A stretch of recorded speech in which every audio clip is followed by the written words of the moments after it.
Si est-il l'événement de la soirée sur TF1 puisque la chaîne va proposer un téléfilm revenant sur l'un des faits divers les plus marquants de ces dernières années en France.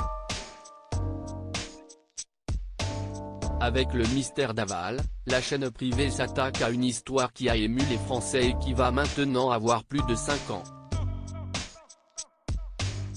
Fin octobre 2017, on apprenait la disparition d'Alexia Fouillot, une jeune femme retrouvée partiellement calcinée à quelques kilomètres de son domicile, situé à Greuil-la-Ville en Haute-Saône.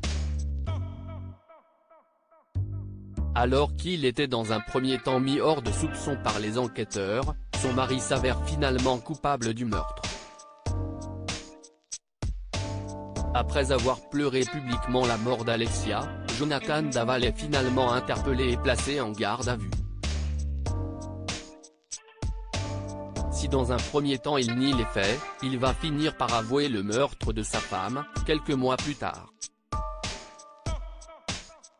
Aujourd'hui en prison, l'homme de 38 ans purge une peine de 25 ans de réclusion criminelle, sans période de sûreté supplémentaire.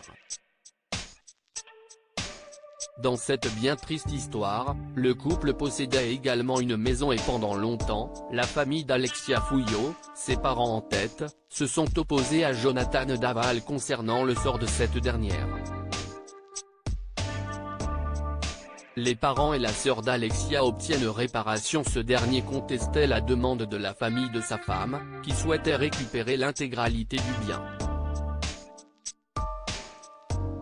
Lui voulait en obtenir 50%, mais la justice a fini par trancher en juin dernier, donnant raison aux parents d'Alexia.